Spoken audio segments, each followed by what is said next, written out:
going on, everybody? Welcome to the Gamers for Life podcast, where we talk that gaming shit whenever we can, however we can. I am here, of course. I'm one of your hosts, Jarrell. With me is the OG of the pod, Arthur Thomas, my streaming extravaganza. What's going on, man? Doing good. I've been having a lot of fun. I like your background, by the way. Thank you. Thank you. You as well. If you are watching the show, you see that we are wrapping Space Marine 2 wallpaper. That is going to be, the game's going to be coming out very, very soon. We'll be talking about later in the show. Excited about that. So first and foremost, if you're watching this, hello. You're always welcome to subscribe if you like. As you know this YouTube shit, man. Like the subscribe. It helps us out. Like the video because it goes across YouTube as well. So we're not paying a bunch of money for this to be seen around YouTube because we have other jobs and this isn't our full-time job. So we need the community to like the video so we can organically go around the internet for people to check it out. And then obviously at the end of the day, getting more subscribers, which can And be God knows I have cussed out too many companies that have any sponsors. we're just not those kind of guys. We're just gonna tell it like it is, and that'll be that. So if anything, we might get sponsorships from anti of whatever the things that aren't the things that we're not talking shit about. So again, be sure to subscribe here on the channel. If you prefer to listen to the podcast instead, of course, you can follow it on the podcast, wherever you find your podcasts. We'll be there, Gamers for Life. As far as for the YouTube, at G4L Podcast. That is how you're going to find us at letter G, number 4, letter L, podcast, space podcast. And Arthur does these amazing streams, which has increased our subscriber base. So obviously, I always will say thank you to my great co-host here, Arthur, doing these awesome streams. He's been streaming Bannerlord, which we'll be discussing later here in the show. We'll be providing some additional information on the game that I'm excited to hear about from him. And everything else related to Gamers for Life, you can go to Linktree /gamers, the number 4 life. The number 4 life for Gamers for Life. And here at the Gamers for Life podcast, we read the news while you can watch or listen when you choose by clicking on the links to the time code within the description of the episode so you know about what are the things, or you can go to what you want to know, or you can just hang out with us here at the Gamers for Life podcast and we will get down into the shit. So without further ado, I know obviously I think we want to start with your streaming stuff for Bannerlord, Arthur. Sorry, I picked the best time to choose. When I get one of my fruit servings in. Hey, stay healthy when I can. Healthy with an asterisk, because I mean apple while drinking some wine. But hey, whatever. And so it's all antioxidants, right? There you go. There you go. Bannerlord. This is a 4-year-old game, and I think the only thing that makes me remember or forget that it's 4 years old is like the graphics, but this gameplay loop I haven't experienced in a long time, Jarrell. Like every time somebody asks me about this game, especially we had a lot of new subscribers during the streams, we had a lot of people show up during the streams. It's really cool because I've already dipped my foot to like the Bannerlord community. Like everyone just shows up and they're like, "Oh, hey, you're playing Botania. Have you played this? Have you played that?" I'm like, "No, it's my first playthrough. I want to do it again." Because this game definitely encourages replayability because you can change what type of character you are, whether you're just a regular warrior, whether you're a leader, whether you want to be a merchant, what type of race you want to be, who you want to marry, who do you want to ally. And so the Bannerlord community is just really cool. I want to check out the multiplayer aspect soon because that's one area I haven't done. I only haven't done that only because the regular campaign mode has me so hooked. But yeah, man, Bannerlord, Jarrell, I know you've popped into streams here and there. I haven't experienced an RPG with this many detailed mechanics in forever. It's like there is a side chat, and I forget if we talked about it officially on the show, but Jarrell, I don't think I've ever played a game. I don't think even The Sims has this. I don't think I've ever played a game where menopause and fertility are mechanics in the game. I've never seen that. Like, so you can marry and have kids, and because the whole purpose or the whole not really point of the game it encourages you to start a family or to have heirs, to have successors, because age is a thing. So even if you have your best life, guess what? You, the king, will, you're gonna age, grow old, and die. You're watching Lord of the Rings. It's spoiled technically with through Arwen. Like, hey, Aragorn's gonna grow old and die one day. But guess what? What kept Arwen going? Fucking, she's gonna be a mom. She's gonna have kids, man. And so when I was talking, and so for political reasons, my country early in the game got invaded by one of the strongest countries early in the game. I'm like, oh fuck, my playthrough might be over before it fucking started. So thankfully we declared peace, and then now we pay them tribute. So hey, we lost at a cost, but we're still alive. We're still here. Yeah, we're paying them. But also to discourage future wars, I married the daughter of one of their royals. So I'm like, okay, cool. Hey, in-laws, you're not gonna like declare war, right? I'm trying to make you a grandpappy. And then sure enough, my wife gets pregnant. Uh I've had two kids now. And it's really hilarious because while I was at war with this one desert-based nation, apparently my in-laws just declared to support me. My in-laws, my in-law nation declared war too. And so I saw my stepdad on the battlefield, and I'm like, yo, because I had an army of like 150 and I was fighting another army of like 120. I'm like, oh, this is a close match because they have a really good cavalry, really good armor, even if they're low level. And all of a sudden, like fucking big, like a fucking big dick stepdaddy over here with an army of 750 just shows up to save my ass. Holy shit. And I'm like, oh, thank you. hey, if you let me die, Wow. their kids will have a father. Your wife who's gonna be a widower. Your daughter's gonna be a widower. You don't want that, right? And again, so it's just really fun playing this game, and then have your stepdad with his army of 750 deep just roll over, just come through. And remember about this game too, it's not like an RTS simulation where it's like you're above the clouds, kind of like quote unquote God, God mode, God camera, watching certain numbers go down. No, if an army of 750 and allies with an army of 150 and they declare war an army of 120, then guess what? There will be that number of characters on your screen fighting each other. So those huge battles, now they're getting more and more into the game. I'm experiencing more and more of these battles, and it's so fun, man. Because like I thought the game was already amazing when it was like my group of 9 versus 5, my group of 15 versus 20, and now I'm like in the hundreds versus hundreds types of shit. And it's like I said, it's crazy when you have like an army of over 1,000 dudes charge over a hillside, and like you're watching a hill, like I said, you're watching a hill, like it's like an ant colony just get covered by bodies just charging at you, and vice versa. And so when someone, like I said, every now and again, someone will come and chat, be like, hey, do you have kids? And I'm like, yeah, I got 2. Hopefully there's a third one on the way, which is good. Because again, back to the menopause joke or mechanic, that there is a thing that the older your wife is, the less likely she's able to have kids. And I don't know if this is like a word that's like censored on YouTube, but stillborn is a thing. Like having like a miscarriage is also a mechanic in the game. And I'm like, what the fuck? Why does this medieval RPG have fucking miscarriage? That has no business have like going that in depth. I'll be watching my feed and I'm like, oh fuck, man. My sister-in-law just had a miscarriage. Bro, how's my bro doing? Like you just like that's insane. I just fought an army of like 1,000 plus versus like 100 that come back from war, and it's like my sister-in-law just had a miscarriage. I'm like, what the fuck? What is this game?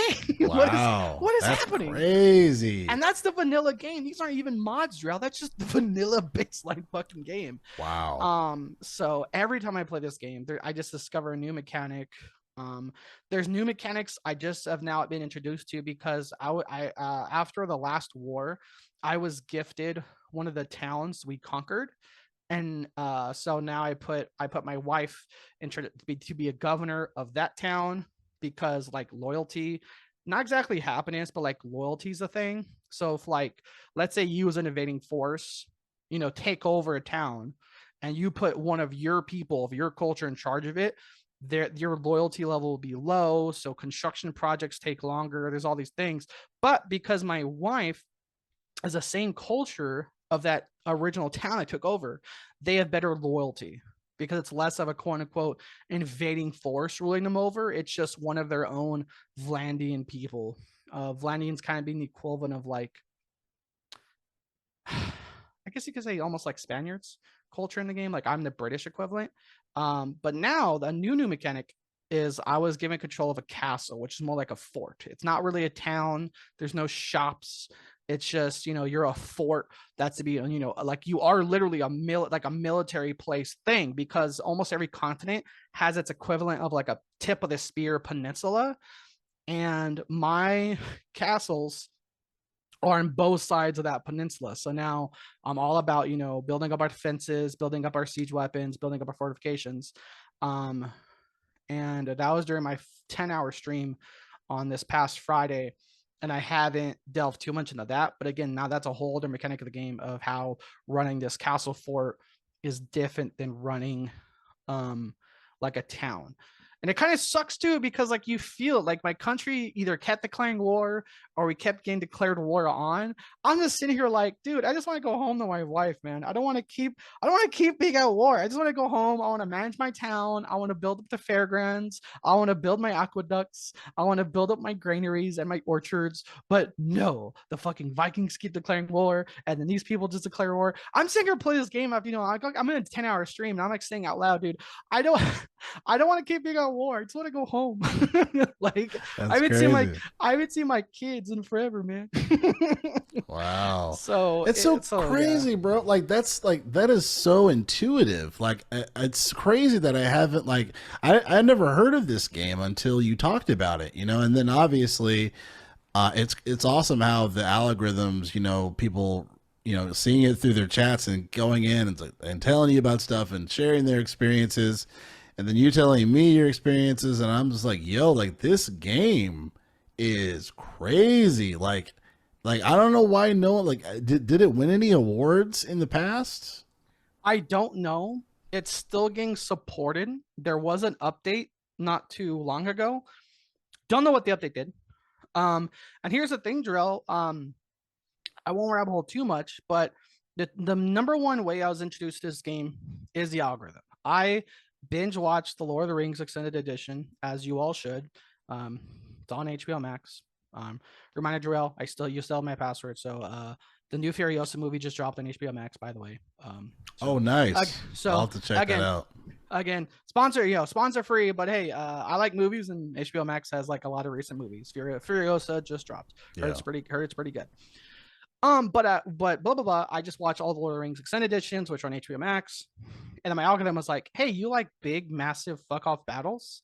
Well, here's a ton of clips of Bannerlord videos and Bannerlord videos and Bannerlord videos." And remember, Joe, marketing and subconscious ads work on me. Like, remember my algorithm kept showing me Helldivers and Helldivers and Helldivers and Helldivers and more fucking Helldivers. So I eventually broke and bought a PS5 for Helldivers. So I look at Bannerlord, and sure as shit, Drill, Bannerlord's on the PlayStation Plus premium catalog. In fact, at the time I had looked, it had just been added like a week prior onto the PlayStation Plus premium catalog, after it had come off Game Pass. So I originally wasn't gonna play in Game Pass because I saw it was on Game Pass. And then I played on PlayStation Plus Premium. We talked about on the show. I told Church about it, and Church was like, "Oh, it's not on Game Pass." Like, it was just there a week ago. Oh fuck, it just got dropped from Game Pass, but it's on premium. It's on PlayStation Plus Premium now. So again, it's another game. It's a Drill. This is another game I've been playing on my PS5. I've played like, if I had to number it now, I've played a few games, and I've only bought one, maybe two games, if that. Space Marine 2 will only be like my third game I've bought. I'm taking full advantage of PlayStation Plus Premium. And dude, I originally started playing Bannerlord like as a placeholder, still Space Marine 2. I'm 70 hours in, Drill. I guarantee you, 100%. Even if I no life the fuck out of this game for 2 more weeks, I still won't be done by the time Space Marine 2 drops. And that's not a bad thing, because I know normally, Joel, it's like we talk about gameplay lengths, and it's like when Spider-Man 2 was announced to be 30 hours, and hey, we're in our 30s, we got jobs, like that's an okay length. So I'm kind of mixed on games that expect you to have no life that play forever But this game, it really is like Fallout at its peak, Skyrim at its peak. It just sucks you in. You're immersed. Again, Drill. I mentioned I'm not playing on a headset when I play my PS5, so I hear everything through my controller. The shield attacks, the bow, the grittiness, the crunches, people dying from horses. I hear it all through my controller, so it really keeps you immersed. I'll try to put more videos and clips in the group chat just to kind of share that experience with you guys. Another thing, Joel, why there's so many details in the game. There's so many details in this game, Joel, that have it. This game has no business being this good. Another thing I haven't talked about yet, as I kind of wrap this up, because I can talk about this game forever. I keep discovering and or reappreciating new things I haven't seen in games in years. Death animations.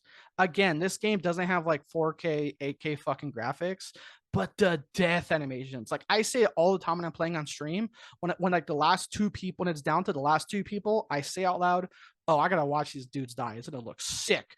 And sure enough, dude, if you have a horse is charging you full fucking sprint and they get hit, like an action movie, they do this cool like death roll jump, and that's their death animation. Like you can feel the impact.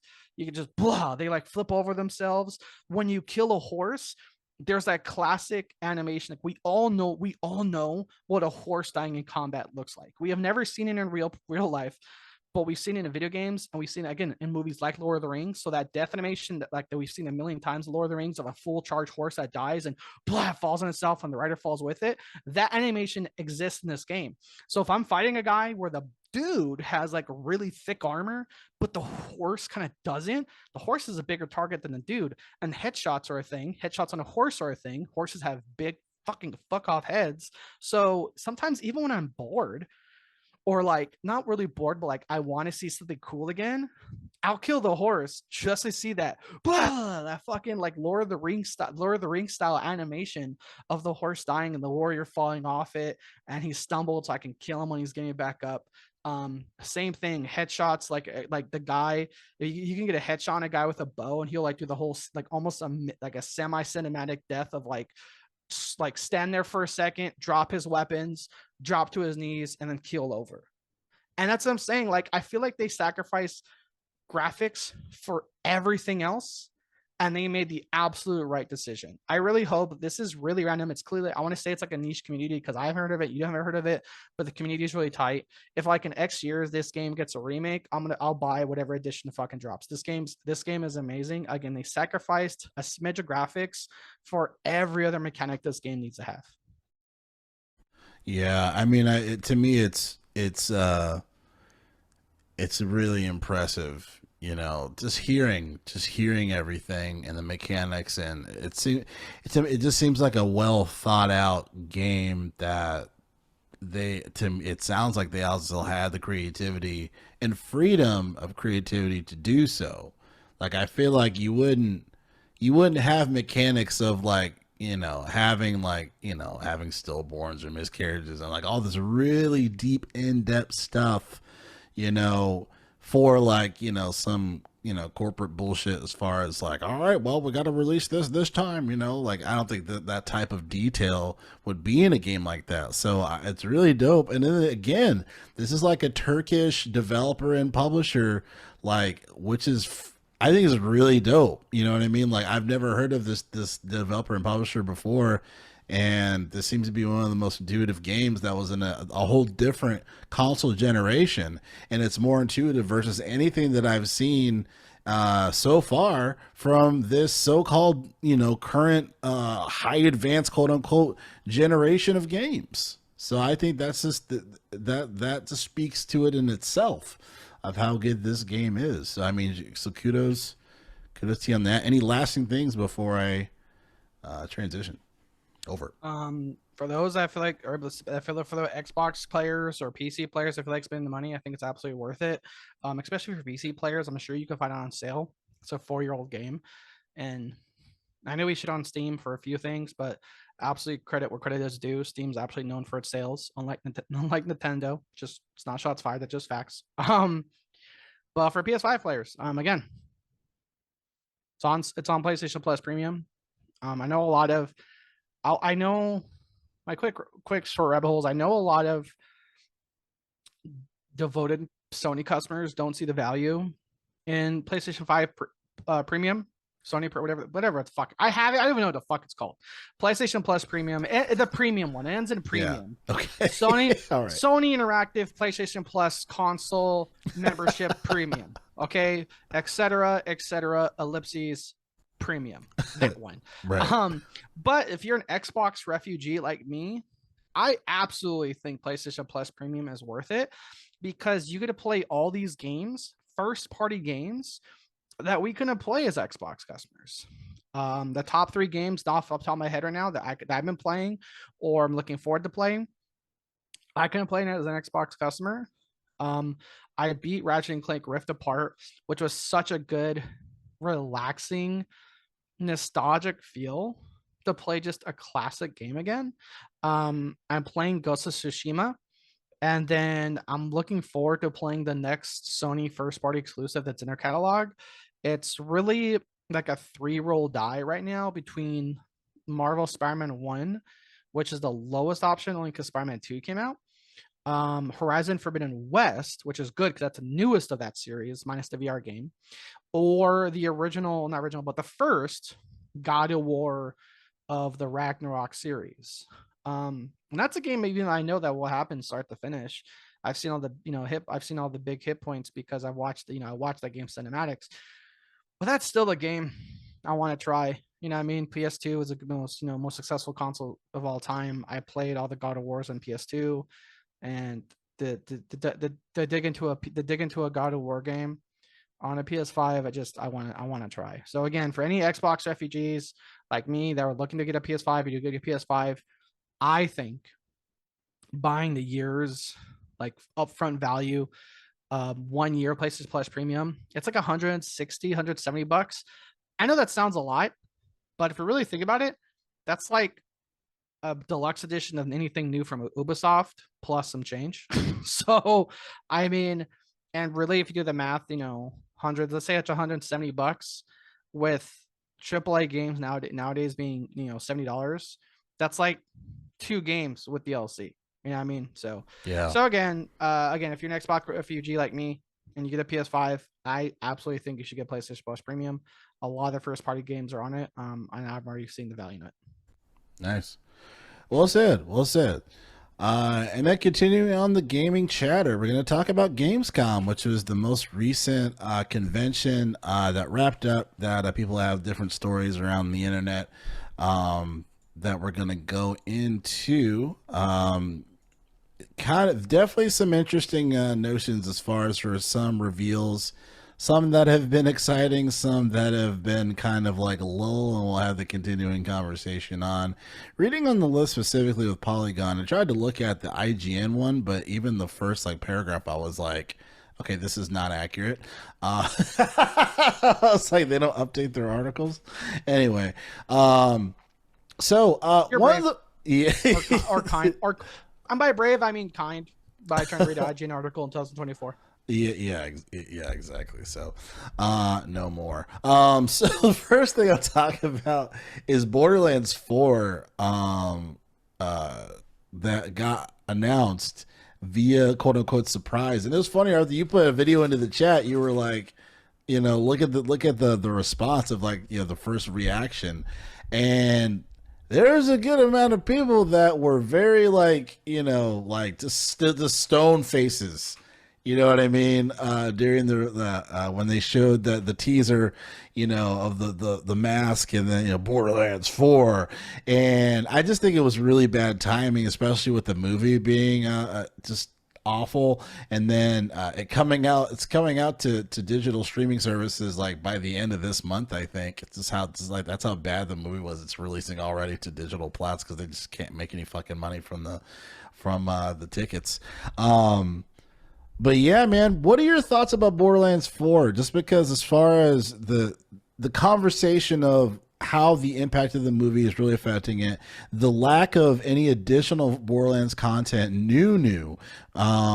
besides the Tiny Tina's Adventure shit, and and like the future of Borderlands as well. So just kind of walk through with me as far as like kind of your thoughts on because we're huge Borderland fans, especially with Borderlands 2, you know. So to think now, I mean, what are your thoughts about the reveal and just kind of like where you're at with it? I hope the check that Randy Pitchford sent Jeff Keighley didn't bounce for fucking having the gall to play that trailer at Jeff Keighley's conference. Dude, you can tell by the big reveal, the big suspenseful tone that Borderlands is back. And like one, it felt like it never fucking left because they made like how many fucking games that we didn't ask. Tiny Tina's thing, what came out like last year, right? That like yeah, I It mean was either that's last year or the year before, yeah. yeah, I mean it's like that type of trailer they dropped. I feel like you drop if it's been at least like one Olympics since your last IP. I haven't finished wiping my ass from the last game, and it's still like, oh look at the Borderlands. We're like, we just had one. Like, I mean, it's like I feel like they should have done like a gameplay trailer or something like that instead of just whole like suspenseful, suspenseful Borderlands 4. We're like, wow, you Yeah. guys really banked in that movie, creating some goodwill, didn't you? Didn't you, Randy Pitchford? Like, Yeah. I don't know, man. Like, it's like no one cares. I don't know. It's like no one cares. Take two CEO, which owns 2K now. He doesn't fucking care about Borderlands. He fucking, internet being internet. Sorry, the internet being the internet pulled up old receipts. How he was like, yeah, if the Borderlands movie does well, great. If it doesn't do well, we won't lose any baseline funds from it, so fuck them, we don't care. And of course, the movie tanked, and the CEO was like, "Oh, go see it, guys. A lot of people worked hard. Fuck you, dude. You weren't even supporting your own movie when you were asked to. Like, hey, what are your thoughts on the Borderlands movie? Fuck it, I don't give a shit." So it's like clearly from the top down, no one gives a shit. Randy, Pitchford's grasping at straws. The last 2K game they made that wasn't Borderlands was a game called Battleborn that I will give it credit. It did have a really cool anime like intro. Is another hero shooter that died. Overwatch killed it.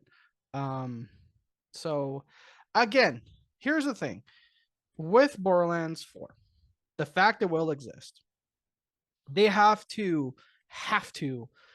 get the goodwill of the community back. Um, they can't they can't make these over the top.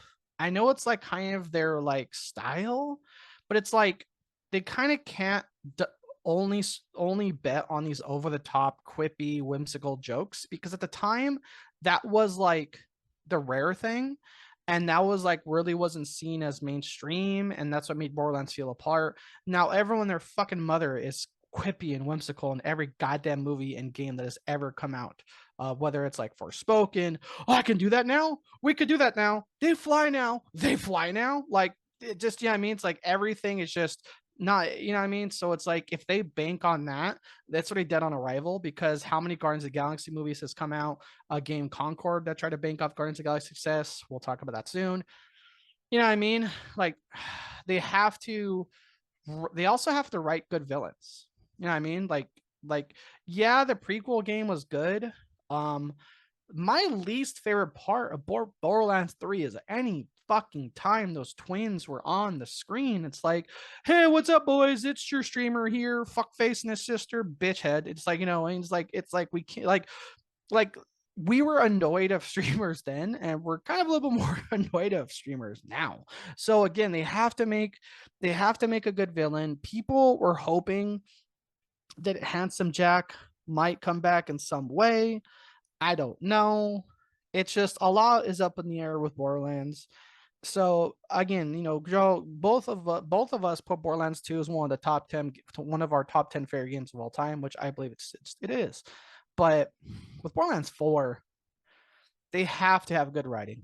They have to have a good villain. They have to have a good script. It has to be funny again. Don't be cringe. Don't be lizard people.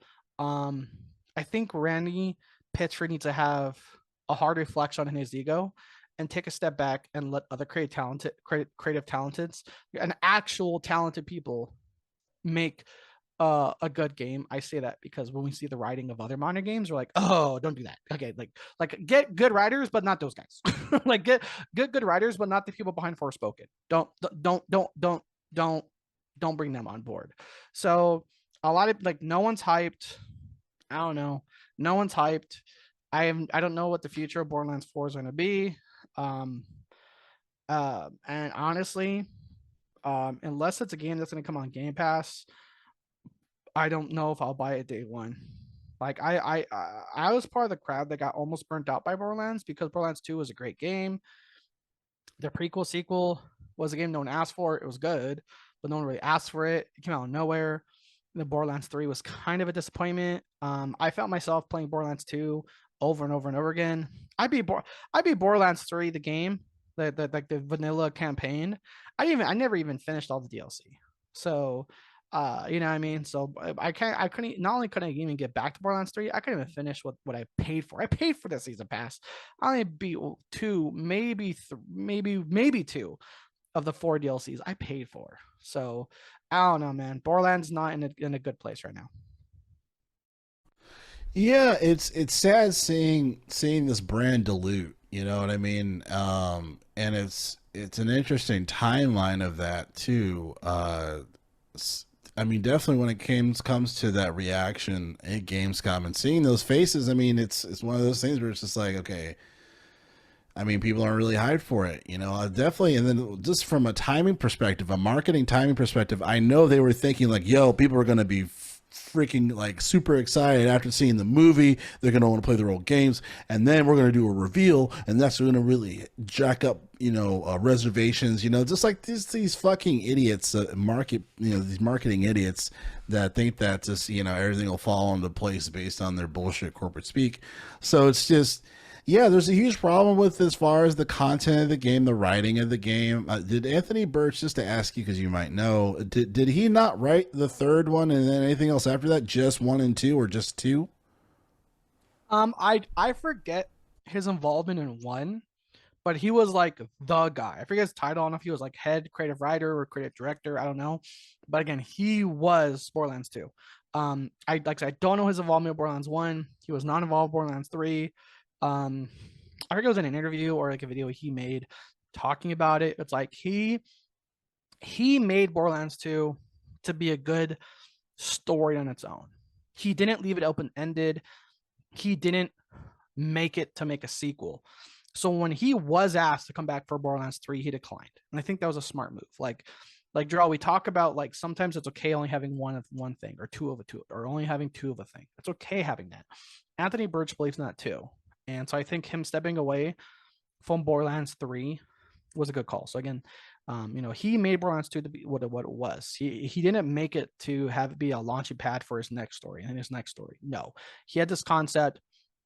He was given an opportunity, absolutely delivered on it.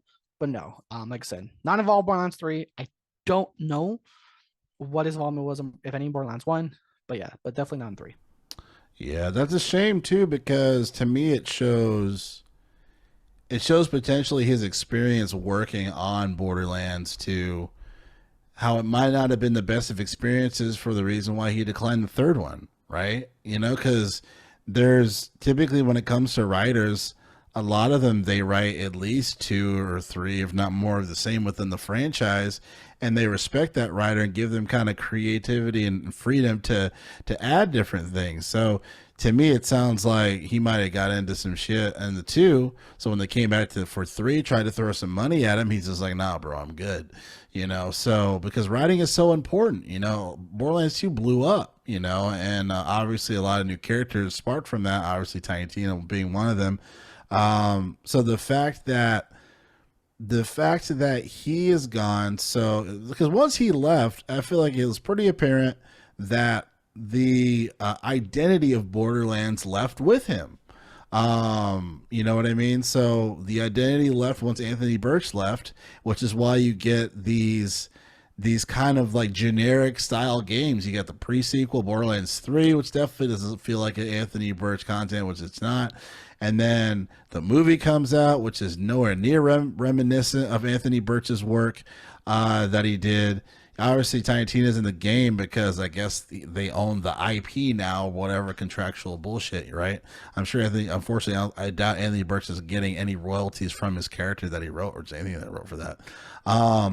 But now you have Borderlands 4, and it's like, yo, like who is working on this that we should even care about at this point, right? And how is this game going to be? What are the characters going to be like? Like seeing that little those skull faced guys, like that's not enough for me to want to play the game, you know? So I think they like, and then obviously like my opinion of Randy Pitchford really has changed over the years. You know, he's kind of an asshole.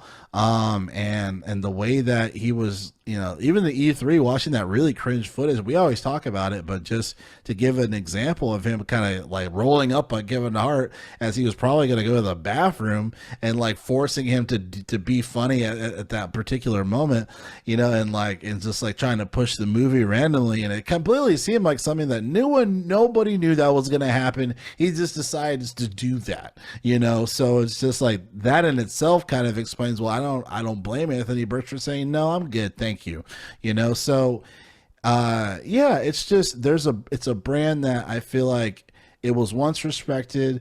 There was less attention to detail of the creative notion, really caring about it, and now we just have a bunch of generic Borderlands stuff. It's almost like it really reminds me of Mythic Quest, where you have the wife and the husband that make that really dope indie game, and then it gets corporatized, and then you start seeing all these fucking it's all these little toys and stuff of this thing, and it's like the soul's completely gone from the story that they originally wrote. And I was like, that is such an amazing story, and how the industry is now. It's soulless.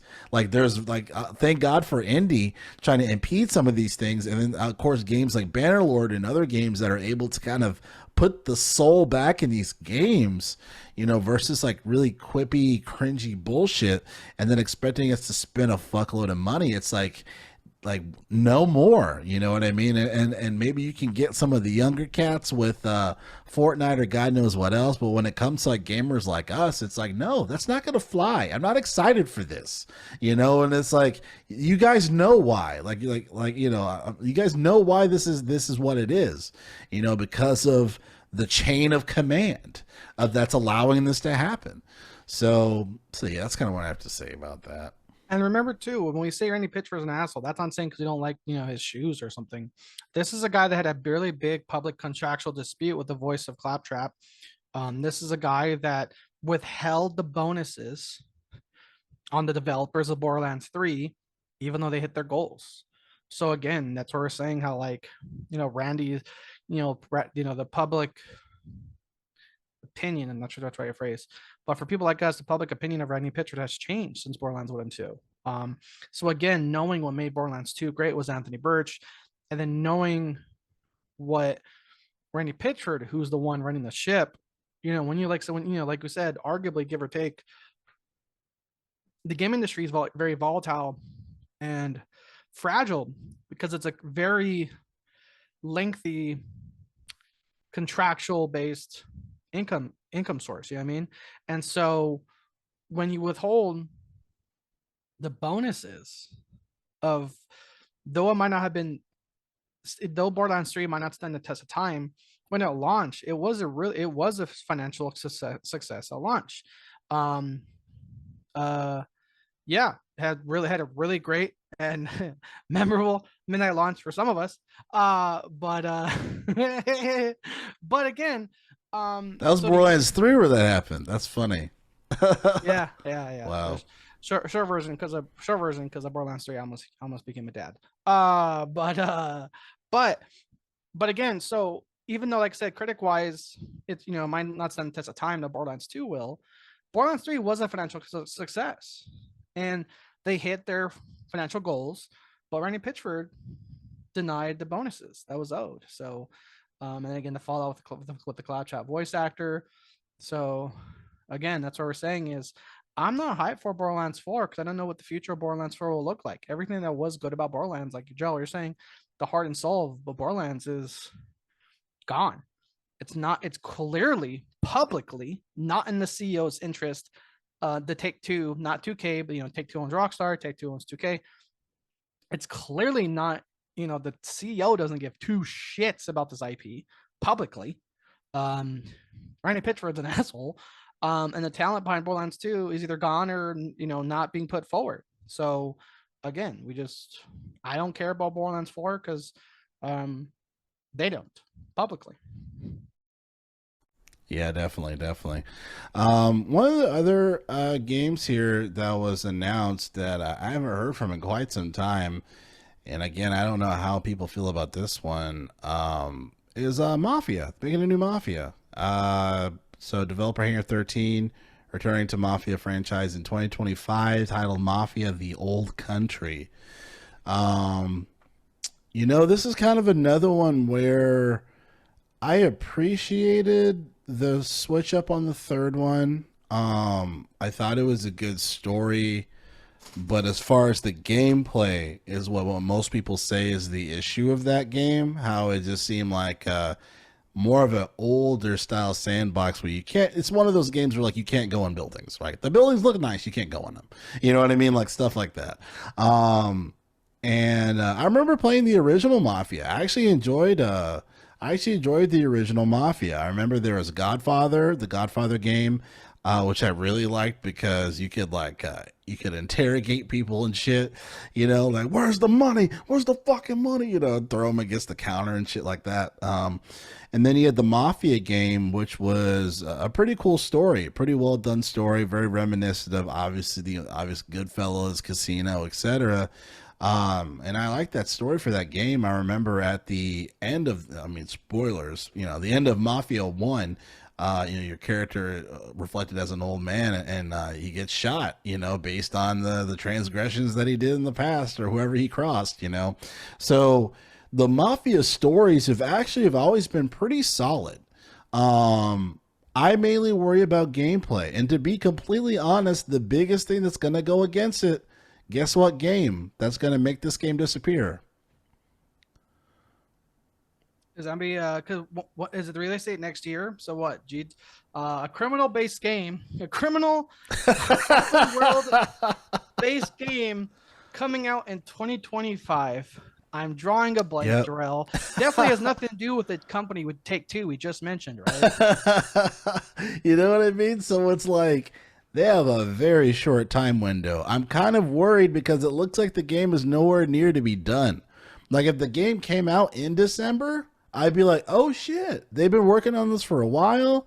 I'm kind of excited now. Like, okay, like they can kind of scoop up some money before Grand Theft Auto 6 comes out, but they're fucked if it's coming out anywhere near Grand Theft Auto 6. It's gonna be like it's like when the internet went out, when Battleborn and Brink came out, or Brink and like where that game they just dissolved, the games disappeared.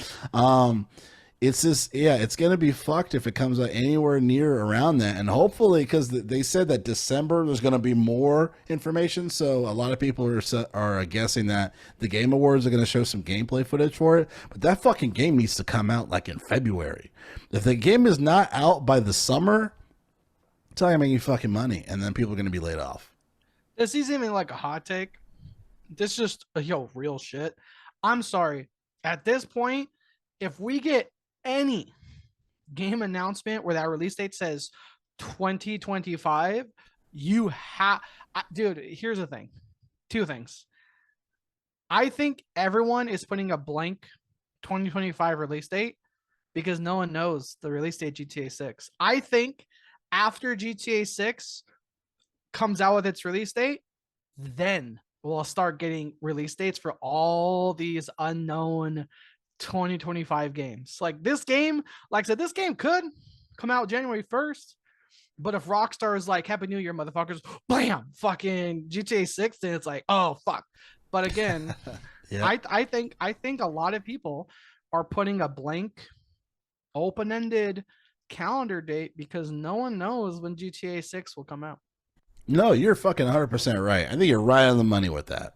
You're right on the money with that because it's almost kind of like say if Apple had, like Apple's next iPhone's coming out and Samsung's watching, everyone else is watching, and etc. Google's watching. Yeah, it's this is absolutely this is a nuclear bomb, right? And you're absolutely right. I agree with you 100%.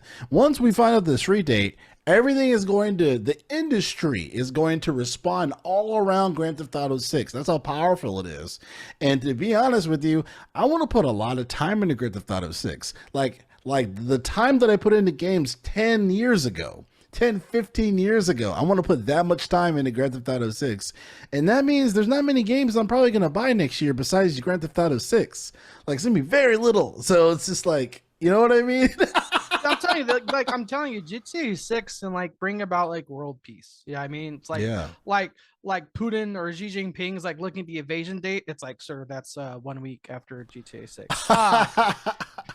Like Well, gas prices are going to go down because not many people are going to be dude, driving. It's I'm going to gonna be like bet, COVID again. dude. I'm gonna bet you're gonna see like all these random ads or like sales specials. Like, let's say GTA 6 comes out September 1st. Guess what? For the month of September, Southwest Airlines gonna have discounts because no one's gonna be fucking traveling. You know what I mean? Like, hotels gonna go and say it. Like, yeah, like, you know what I mean? Yeah. Like this. Like, dude, people are like, oh, who play? Oh, video games are for kids. You know, that's like, really? Okay, like, again, we always say money talks. Even the best movies take a month to make $1 billion. We were there. We were in the midnight trenches. We were at the midnight launch. Second busiest store in Southern California. We were there. We can talk that hot shit. Fucking 520 plus people came out for a midnight launch. We had everyone home in an hour. We knew how long that fucking download was going to take. That install time was going to take. Get them the fuck home. And that game, GTA 5, made $1 billion, 27 hours. 27 hours, that game made $1 billion. Again, the power that GTA 6 will have on the gaming industry. What's that phrase you use? Like, not the market, not a pie, but market value, something like that. I can't think of the word. But you know what I mean? Like I say, like a game can only be so popular because there's only so much of the pie of the consumer base you can have. GTA 6 is about to take a big fucking chunk of that pie whenever it drops. And everyone's waiting for it, as they fucking should. Yeah. Yeah. Yeah, it's a behemoth. You know what I mean? It's a behemoth of a game, and the game is so huge it's going to change the economy of how it operates. Like, that's how powerful GTA 6 is. Yeah. Yeah, like I'm very serious when I say gas prices are going to go down, pollution will be better, airline tickets, like to your point, are going to be cheaper. Like, that's how fucking crazy powerful this game of an impact that it'll have. So yeah, it's people are literally going to be keeping their eye on it with binoculars. And coming back to Mafia, the old country again, I just think it's fucking doomed if this game isn't ready by early spring. That's my notion. It is a story game. GTA 6 has a story, more likely has a story, but I mean, it's in its different mafia-ish world, but I think it's going to be vaporized. You know what I mean? People aren't going to fucking care about the game, and God knows how much they spent on the game. Especially if they had to recoup like $100 million or whatever it is. I mean, good fucking luck, bro. Good fucking luck. Yeah, talk to Lionsgate. It sucks losing $100 million investment. That's a shut the Borderlands movie, just in case, let you know. I have a question. On topic of GTA 6, do you think GTA 6 online will be at launch, or they'll do a 5-day and release it later? That's a good question. I thought they nailed the strategy for GTA 5 as far as releasing it in March, like the game in March, and then online Like September. in the fall. I thought that was really smart. I don't know if it was to do with technological reasons or just like the project just was very early and they decided to make that decision. I thought it was a beautiful decision, and obviously they made hundreds of millions of dollars every month from that, right, for 7 years, if not more. What was that fact years again? How many? What was the time frame where you did not sell at least one copy every single day? Oh, I mean, ever since it came out, I sold at least one copy of GTA 6 every day until I left the company. So it was probably like 5 years. 5 straight years, if not more Yeah. than that. Yeah, like through between 3 to 5 years. I didn't. I there not one day went by where I didn't sell a copy of that, which is fucking crazy. I I think you're right, or I think it's at least smart for them to delay, or not delay, but just release the online content later. Because clearly all we've seen was the story. And I think as a Tom Petty fan, I love the fact that Tom Petty Google searches went up after the trailer dropped. Um, I think they need to do exactly what they did. I think they need to let people dwell on the story, enjoy the story, and once the anxiety, not the anxiety, but like the people are anxious, people are hyped for the online, I think they should release it. Yeah, I don't know if the timing will work out or if the money is involved, because we both know clearly that they take two CEO only likes money and nothing else, including yeah, having humanity. Oh fuck, I'll say it. yeah. But it would be crazy. The Joe. I like my pie in the sky. Old guy, not old guy yelling at clouds, just old guy staring at clouds. Do you know how cool it'd be if the debut GTA 6 online trailer was at a Jeff Keighley event? That would be crazy. That'd be another badge, really, on his satchel, if you will, but on his sash. I don't think it's gonna happen, but Yeah. like I think, but that'd be a good, like I said, pie in the sky idea. Oh, definitely. Now, this is what I worry, right, when it comes to GTA 6, and then we're gotta move on to Gamescom. But this is what I worry. Now, when GTA 5 came out prior to the release of GTA Online and all that stuff, very different. The gaming industry is very different, right? So now we have all these online games. What's the term? Oh, live service, Live service. We have all these live battle service. pass bullshit. We have all these live service games. It's a huge model. Everybody's fucking doing it. It seems like, or a majority of the big head things are doing it. So that could be some pressure towards Take Two to release GTA Online at the same time of the game release. I still disagree of doing that. I agree how we would approach it as far as no, let people wait for that. Like people can still play the whole game in the single story as that we've done for the past few GTAs, right? Playing the whole game, or it's all the other GTAs before the online even existed, right? So keep that model, have that, and then when GTA Online starts, you're gonna have such a high fucking number ratio and just just I'll say like a high plateau, if you will, but just you're gonna have such a high number of people playing GTA Online. People are going to stop playing other live service games, and we may lose quite a few of them because of that. But it's fucking GTA Some of Online. you may die, Yeah. but that is a sacrifice I'm willing to make. like, like this is a harsh reality. Like, get your little bullshit off, but like the shit, like a lot of shit's gonna die when GTA Online comes out. And live service, it's just gonna be GTA Online for the next few months until something else comes out that's different. But it's still going to make crazy money. So this is one of those things where these gaming companies, they got to be really tactful with this. And I don't know if everyone is as tactful, is going to have that same mindset. I hope so, especially for like the devs that aren't huge corporate head. They have a bunch of money backing them, indies obviously. But when it comes to live service, GTA 6 is going to fucking be insane. And if they do release it later, God help you. Like, yeah, it's going to be fucking nuts, And obviously, I'm not a live service guy. Very minimal things, obviously. Helldivers being one of them. But yeah, it's going to destroy. I think a lot of Western developers that just have their head up their ass, that don't think about their player base and the community. They're the ones that be hit the most.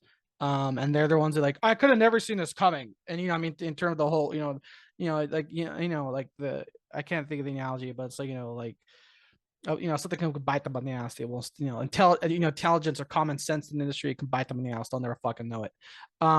But I say Western because like Eastern developers, they know their customers, they know their player base, and they know and they can anticipate competitors or other similar genres. I still say one of the best like conference moments in this modern era is when the guy in charge of Final Fantasy 14 MMO is talking about their DLC, and then he's like, "We delayed it because it's like I forget the exact phrasing, but it's like we wanted to launch it earlier, but we made it a critic decision to delay it." And this was him talking Japanese, and then the female interpreter, says it in English, and then he just says it out loud, Elden Ring DLC. and then he goes, he says it. It's like he pulls up the one finger. It's like, I will give you 1 week, and then you'll come back to Dawnguard. And again, because that one clip let me know of why Final Fantasy 14 is a success.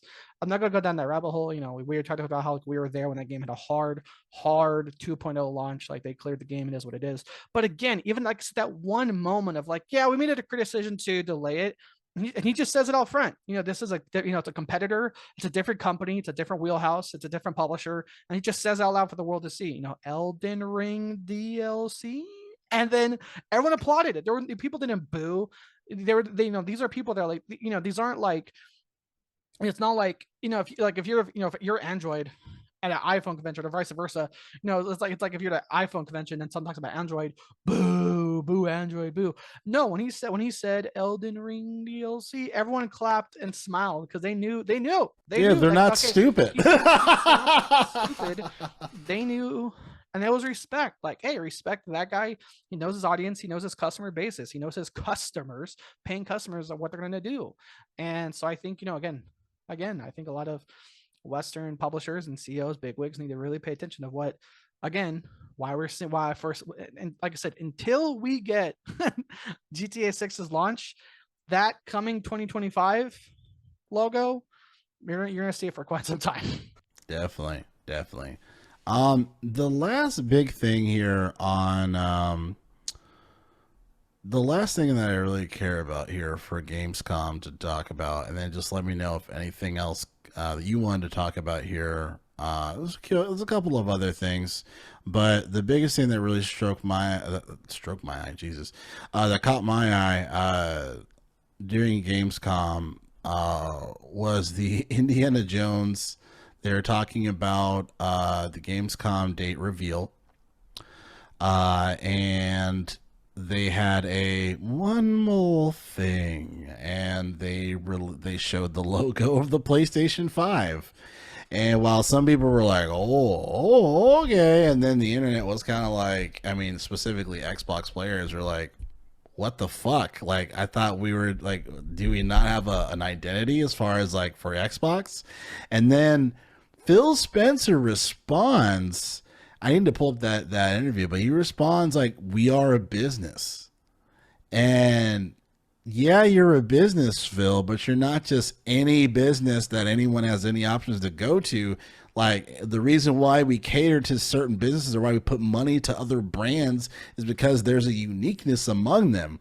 If there's the same shit in every fucking grocery store, why would I go to your grocery store? Like, it doesn't make any fucking sense. You know what I mean? So it's just, I just felt like he kind of turned into Matt Booty at that point. Like he used to be this guy that I was like, fucking Phil Spencer, the guy who saved Xbox, like Wayne's World, we're not worthy. It was like, yes, but from we already knew that there were more games that were going to go to PlayStation, right? We knew that, but like something like Indiana Jones, where we thought that they were going to stand on their nuts, that they were going to like, okay, like some stuff coming out for Xbox specifically, like exclusives are dying, but it's more important that it's more significant of them dying on Xbox because their brain literally is just turning back to software of just being a Game Pass machine.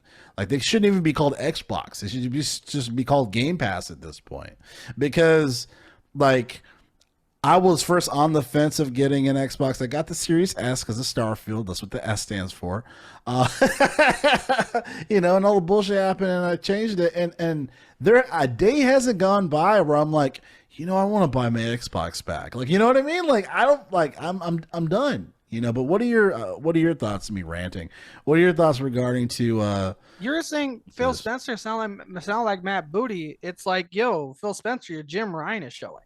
Um, Ah, and here's the thing, and we always sided with Phil Spencer when versus Jim Ryan because there were successes under Jim Ryan that just happened to coincidentally have happened timely wise while Jim Ryan was there. But the successes, as few and far between as they were, happened under Phil Spencer because of his contributions or because of his decisions or because of his buyouts. And now they're getting pushed into a corner. And they don't know what to do. It's like, yeah, Game Pass is a good service, but Xbox needs to break the streak where they stop having games. Xbox need to break the streak where they don't have games nominated for Game of the Year. It's been like X years where an Xbox first party title has been nominated for anything. Like, yeah, Game Pass is a good game. Like I put in the chat, our group chat, like, yeah, Game Pass is a good service, but like here, like people like me, man, I'm Team Sony now. I'm sorry, but like, I don't like hate Xbox, just I'm liking Sony more. And I think people are more and more realizing what that they'll rather pay for a 9 out of 10 game than save money for a plethora of sevens. Again, I played Forspoken day one. I try to give it a shot. I hate Souls-like games. I try to give it a fucking shot. And I'm like, this game is boring. Like, even for a Souls-like game, I'm just like, cool. We joked about like how, it's like, okay, you gotta have to, you have to make an effort to, make a dark roll like flat, but okay, hey, you did, whatever. Again, and all like again, I know, Forspoken's not exactly like a first party thing, but yeah. if you're gonna flex how it's an exclusive thing or like play it first on Game Pass, okay, then give us a reason to keep playing it. Give us a reason to buy it should it ever drop from the Xbox Game Pass catalog. Again, Forspoken had like Jarrell, I can't say this enough. I've been playing games since the Sega. Forspoken has the smallest, most pathetic looking gun I have ever seen in any game I have ever played. It's embarrassing. Like, I thought it was my fence. I thought it was my fencing blade with a really fancy like hilt handle. And I found out, oh, that wooden spoon of a stick, that's my gun barrel. And I'm like, that's okay. And again, and and that's what it comes down to. You were talking about like, okay, Xbox, you're to promote Game Pass, then stop focusing on quantity and focus on fucking quality. Like, yeah, they have indie games, but even then their indie games are still like maybe an 8. State of Decay 3, which no idea when that's going to happen. We finally got a hint of gameplay at the last, their amazing conference.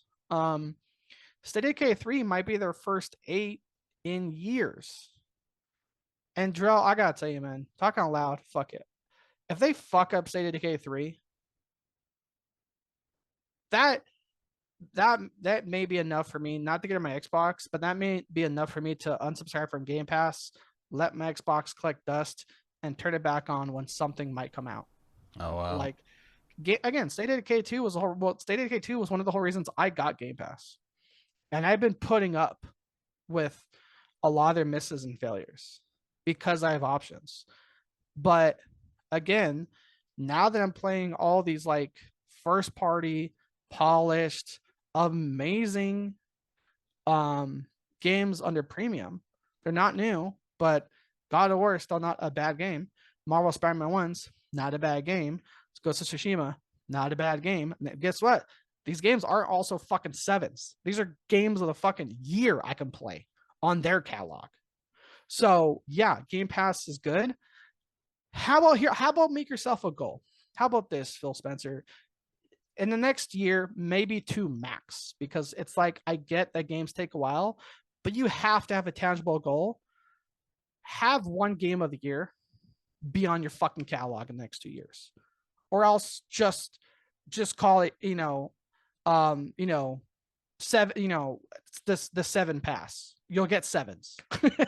Because again, I'm playing like I can play games that were all game of the year or nominated game of the year. Horizon Forbidden West, Marvel Spider-Man, God of War, Ratchet and Clank, Tsushima, something Bridge of Spirits. I know that's coming on Xbox too, but again, it's on the Sony catalog. But again, like the ocean of Game Pass is very vast, but it's not very deep. And that's what it comes down to. Again, now more than ever, people are looking at the value of something. Like Black Myth Wukong is on no fucking subscription service, and that sold 10 million copies. We're going to talk about that soon. So again, I think a lot of people are going to start realizing they'll rather pay money for, again, a 9 of 10, a 10 out of 10 game than save money on a fucking 7. Case in point, one of the leading reasons why I even really went in towards my PS5 at all is because a game that got delayed and is now no longer on your catalog is now both our backgrounds, Space Marine 2. Space Marine 2, Joel knows this game. I was all fucking in on day one, and now it got removed from your catalog. So now people like me are realizing, okay, this is not gonna be on a streaming service. It's not gonna be in your catalog. I'd rather pay to play it on PS5. Yeah. It's like they're turning Game Pass into Superstar Video, where it's just like a whatever throwaway thing where you can play some games with like it, or play some movies, but it's like it's not the go-to. Game coming soon to Game Pass. GameFly. Like I will kind of, I guess, just annotate one thing you said for Forspoken. That was a PlayStation exclusive. It came out on PlayStation and PC. But with your point that you made, you could put any other Xbox shitty first party game, and your point's still valid. I.e., fucking Redfall. I.e. Halo Infinite, which got pushed back a whole year. It came out, still a terrible experience. There's a plethora of games that we can constantly replace with that adds to your point. And I agree with you. I remember how excited you were for State of Decay 3. I remember when that initial trailer, we were like, yo, that looks crazy. You know what I mean? And then we heard nothing from it. And then we heard more information, obviously, from this last conference with the gameplay and whatnot. And yeah, man, if they do a bait and switch, I mean, I've been having this. I mean, I told you years ago, even before Church was on here in the show, I told you years ago, as far as my biggest gripe with Xbox has been their IPs. They just can't fucking get it together. They can't get it together. And even though I am excited for Gears of War E-Day, I'm a little disappointed that they're not moving forward with the series. They have to go back, because they dealt with so much bullshit from, or there's bullshit period that was going on with just like it being tossed to different developers. It got to a developer. We don't know how it worked out. And then they just decided to go back to the beginning. So it's not any new shit. It's not continuing the story from Gears 5. It's a completely new fucking gear. It's an old Gears, E-Day, obviously. And that's kind of annoying. Right? That's kind of annoying. That's not what I was looking forward to. I wanted to have some new shit because this used to be one of the biggest franchises for the console.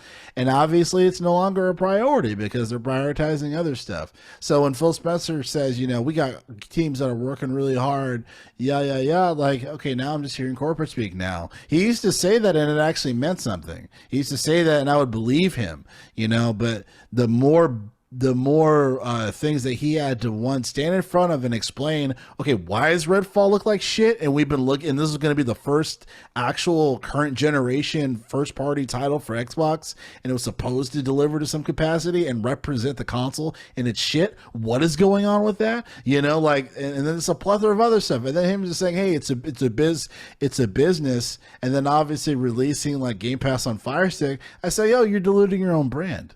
Like that's the theme this year. People are just diluting their own brands for games, you know. So it's just like that. Even though Game Pass, still there is a huge value in it because it's literally like a Blockbuster fucking video. It's archiving all of these old titles that you can come back to and play that you like, but the problem is they don't represent Xbox today. That is the problem. Like imagine a Game Pass of all these shitty games that they've released or these whatever games that they've released. I don't want a Game Pass subscription service that represents all those games. What does that do for me? You know, and I've always appreciated PlayStation because one, I've always loved story-driven games, but they come through on the first-party titles. Xbox does a lot of stuff better, but the experience has been always top tier for PlayStation. You know, it's always been top tier. They've delivered, and even with your experience with the controller, that's great stuff. That's actually a new experience. We haven't experienced something like that before. You know what I mean? Like, you sound great on those streams. I thought you bought a new headset when you first started using it. I was like, you bought a new headset? It sounds really clear. You're like, no, it's going to come from the controller. You know what I mean? So it's just like, it's crazy that now Phil's just went out the window. You know, Phil Soul just went out the window. It's just like, oh, we're going to sell a bunch of stuff. You know what I mean? So now I'm just like, I'm thinking about buying a PS5 still. I'm still rocking with PC, but I'm thinking about buying a PS5, and also let me know when it's on another fucking platform. So, yeah. Yeah. Like I said, Phil Spencer's getting backed into a corner. And again, you know, another, you know, we'll talk about it more, but again, it's like, you know, Jarrell, something you've pitched a million times. Software moves hardware, and there is not one software game coming out that is making anyone want to stop what they're doing and buy an Xbox. Exactly. Not Indiana Jones anymore. yeah, apparently, right? You know what I mean? And that was why I was getting excited, because I was like, okay, they're having developers work for them to release titles to give an Xbox experience. If you put it on another console, Phil, that's not an Xbox experience anymore. You're just licensing the content to another platform, and that, to me, that reduces Xbox's value, not the game's value, right? Not the game's value, but Xbox's value. Oh, so it just started with y'all, but it's really going to come out over here as well, or it's going to release the same time. So now you have to choose, right? And I'm going to choose PlayStation, because why would I go to Xbox if this shit's going to go somewhere else where arguably might be a better experience? So yeah, it's fucking ridiculous. Plus, by the time it gets to PS5, all the day one patches that Bethesda is known for will be fixed. Yeah, you know, I mean, shit. So yeah, man. So another reason why I was pissed off at I got a segue for you. One of the reasons why I was pissed off with the early days, as far as what made me this decision to slowly but surely turn off Game Pass, was because Tango Studio, they let them go because they had the lead of Tango Studio left, and for some stupid fucking reason, Matt Booty said, "Oh well, you know, if they left, they can't. The developers, they can't do anything. Like, they're not good. You know, it was just him. It was just the lead guy, the head honcho. You know, well, since he left, these guys are expendable. Let's just let them go, because they clearly can't do anything else. How fucking ridiculous is that? Fuck you, Matt Booty. Fuck you, man. Fuck you, Xbox. That's ridiculous. It's bullshit." And this is a testament. PUBG buying them is a testament to their value. Like, fuck those guys for admitting they didn't have value. Of all the bullshit that they've released, you know, all the bullshit they've released, they have the fucking nerve to not use those talented guys. You know what I mean? I'll argue with Church till the end of my fucking days of him saying, "Oh, what have they done?" You know, well, they're not like what else can they do? Like, dude, they're clearly talented. You think this fucking head honcho guy did everything for that game? Like, what is wrong with you? So I'll always argue with him on that, but respectfully, of course. But yeah, so What are your thoughts on the Tango Studios thing? I know a lot of it has been mirroring echoes of what we kind of discussed prior, but I just like seeing pen to paper of like, we fucking called it as far as like this studio should be picked up because they're fucking talented. What's sad to me is that I don't know if they just bought the brand. You know what I mean? They just bought Tango Studio as a trademark or what have you. Like, are they going to like contact those people and hire them? You know, like, so that's kind of my thing, but my question, I guess. But what are your thoughts? You know, if they supposedly had no value, then why aren't people shitting on PUBG for wasting the money? So what is it? Either they had value, or they didn't. So if they didn't have value, then why aren't articles coming out saying PUBG wasted their money buying Tango Studios that made Hi-Fi Rush, which was nominated for Game of the Year and won accolades of awards? Right. So what is it? You know what I mean? It can't fucking be both. It can't be both. Yeah, it's a good call. They got let go. Oh wow, PUBG did made a really good decision to buy this out. I thought they were fucking worthless. Okay, I don't know. Right. So yeah, I don't know what to say because I know it just agreeing with everything you just said. Billionaire's going to billionaire. Bullshit answers and a fucking bullshit. Good on PUBG. Definitely. I want to see what more comes from Avowed. I know Drill, like especially as you personally as a music guy, you're a guitarist, you're or bassist. Sorry. No, guitarist. No, you're right. Guitarist. Okay, yeah. I'm learning bass now. Oh, okay. But So there yeah, I do. Yeah. My friend Yara gave me one of his older basses, so I'm learning on it. But no, guitarist. You're right, guitarist. Yeah, there you go. I can't think of the phrase from that one movie, "Slap at the Bass," but is that I Love You, Man? Or there, yeah, there you go. Yeah. I was just talking about that movie. I love that movie. It's great. But yeah, you know me, when it comes to all these fucking layoffs, I hate when billionaires are when people that make the most important decisions are always the people that are least the most least accountable. So, it's like again, like WB Games with the fuck up that is Suicide's Game, with the horrible game that is Suicide Squad, with the embarrassment that is Suicide Squad. I'll double down on that game every fucking time. They're like, oh no, but it's okay. It doesn't smell. It's like here's a a plate of food. Doesn't smell that much like shit. Oh, cool. It's only 9/10 shit. Oh, great. Yeah, great. Thanks. Yeah, let me order 10 servings of that and fucking fuck you. So again, Right. but again, like speaking of WB Games, they know all the execs and bigwigs were like, no, make a live service game, and we have to make layoffs. So probably, unfortunately, we will see coming down WB's way about the Suicide Squad. It's like again, the people that make the worst decisions are always least accountable. So, and it sucks that Tango Studios was part of that. But I'm glad PUBG stepped up in any way they could. That again saw the value of the product they made and contributed it to. I can't wait to see what their next thing is. Absolutely. Yeah, I'm excited to see more, and definitely my money would go towards their project. As long as it's that team, and everything. So yeah, absolutely. Concord. It released, and what the fuck? So talking about a dead live service game. Sorry, we're not talking about Suicide Squad. Concord. This time around. Concord, like a fucking fish that took a bullet to the head, is dead in the water. Yo, so you said first week 500, it peaked 600 streams or like gameplay at launch. A live service game peaked 600 people. That's less than half the players that peaked for Redfall. Jesus fucking Christ, bro. That's less than the players that peaked for Babylon's Fall. And that game had no fucking marketing. now I'm curious. Obviously, I feel like I have a few, I guess, alternative opinions on this. Obviously, it sucks, right? And then, like, the proof is in the pudding, if you will, because, if the data is showing that, whether fairly or unfairly, you got to point fingers at somebody, right?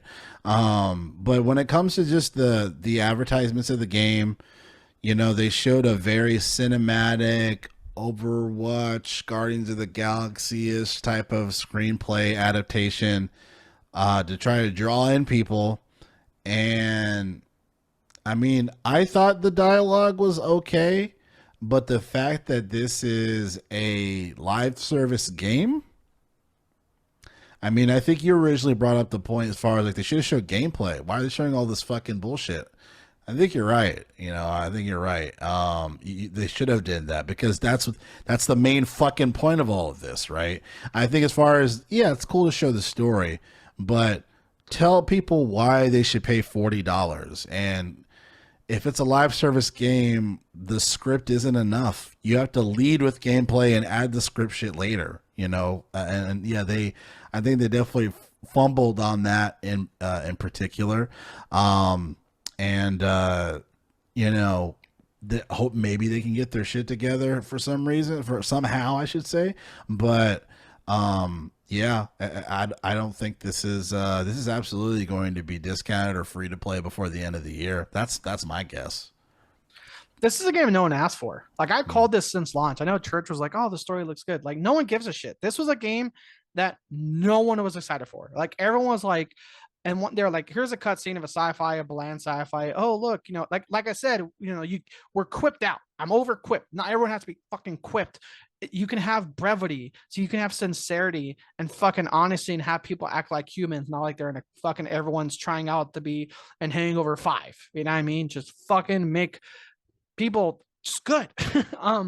But again, the second that cinematic game was like blah blah blah, like dialogue, cutscene, cutscene, and then like hero shooter. Everyone just rolled their fucking eyes. I'm like, I'm done. I got whatever that cutscene of minimal people that tracked to it. Once I saw hero shooter, I was like, I'm fucking done, dude. They're like, I'm done. Paladins, Lawbreakers, Battleborn. We've had this. We don't care. No one fucking cares. They're oversaturating their own market that no one really asked for. Like, no, you can't. Like, everyone can't be Fortnite. And guess what? When you're not Fortnite, you're Brink, you're Lawbreakers, you're fucking Suicide Squad. Again, you're Paladins, you're Battleborn. These games were killed off. No one gives a shit. So that's why, like, you're saying it may come back. I mean, I don't think people are gonna jump at the bit to try a hero shooter that's having shitty reviews, and even the people that are playing it constructively are judging it, saying this is not a good, fun game. And even then, I don't think a lot of people are going to try a hero shooter when other competitors are free. As much as you hate Overwatch, you can still jump in a game because it's free. If you want to try Rivals when it comes out, I think December, it's going to be free. You want to try Valorant, you want to try League of Legends, you want to try Counter-Strike. I think Counter-Strike's free. They're free. It is. They're free. Yep. So again, they have another Counter-Strike 2. Sorry. Yeah. Counter-Strike 2 is free to play. Yeah. Yeah, they have like another hero shooter that no one gives a shit about with a $40 price point. They set themselves up for failure. And even the gameplay, people are like, it's crazy slow. It's like, oh, you want to flank people? Oh, clear calendar. Okay, guys, I'm here. I flanked them. Oh, we're all dead. God damn it. It just like watching people play it. It just seems very, very slow. Unlike Rivals, which seems, cranked up to 11, seems almost too fast. Plus, that was the type of game where people are like, they had a lot of features no one cared for. Like, hey, like, you know what I mean? Like you're like, hey, I want to play the tank. Oh, but before you do, you got another pronouns. So it's like character's name, tank, he, hers, theirs, zim, theirs, blah, blah, and it's like, no one asked for this. Like, how much? Okay, cool. I want to know the reload speed, how fast they are, what's their critical, what I mean? How's their hitbox? What's their health? Do they have armor? If it recovers, how fast they recover? Okay, before we go there, before we murder each other, everybody, what are your pronouns? Like, no one gives a shit. And again, they have all this behind a $40 price point. Say what you want about Riot Games and League of Legends, all this other stuff. It's free. So again, that's what I'm saying. This game is like, it's not going to come back. It's done in Arrival. The live service battle pass hero shooter, everyone their mother got has to be a quipster. People are over it, man. Like we're done. People are over it. Like again, like look at hero move. Like even like we're talking about Guardians of the Galaxy. I think it's like it's not too much comparing apples to oranges, but like again, look at all these hero movies. You know what I mean? Like it's like again, everyone's super quippy. Okay, we're cool. You get it. Yep. Oh wow, this is so great. Oh no, Ekli 2, it got canceled for a second season. No, no. And so again, have good writing. Like you said, back to your thing about the story and the characters. People are like, well, Overwatch did that. No, no, no. Overwatch released the game first, and then all that cinematic bullshit afterwards. And even then, Jarrell, even then, all that shit they released, they weren't cutscenes, Jarrell. They were YouTube videos. What kept you in the game was the game. All that story, Soldier 76, Bastion, Reinhardt, Tracer, Widowmaker, Zenyatta, all those fucking amazing Hanzo and Genji, all those amazing like little short story animations, those weren't like cutscenes in the game you had to unlock by playing it. Those are YouTube videos they just uploaded. Like, hey, you want to play the game? Play the game. But like, hey, if you want to know more and you feel more immersed and more connected to these characters, we have a whole platform. The world has a platform called fucking YouTube. Go there. So again, whereas this game is like, nah, you want to know more about this? Player game. Oh, but first, give me your money. No, this game's done an arrival. Again, this game's I think this game's done an arrival. Plus, again, after the fail, what was the last big hero shooter? Fucking Suicide Squad. Oh yeah, people are jumping at the bit to play that, aren't they? So again, this genre is getting oversaturated, and even then, it's not even getting oversaturated with good quality games. It's getting oversaturated by just lazy. Let me throw money on it to get more money. Here, oh look, kids. Here's a hero shooter with everyone's quippy and one-liners, and look, there's TikTok dances. You'll give us money, right? Oh, they didn't give us money. Oh, I could never, I didn't calculate that. And so again, that's just my opinion. I think the failure of Concord is I think a failure of the Suicide Squad and Concord, which were some of the biggest hero shooters that have like live services that have come through lately. I think that's more a reflection on this genre in addition to the games, to those two individual games themselves. Yeah, sorry, I couldn't hit my. I was trying to unmute.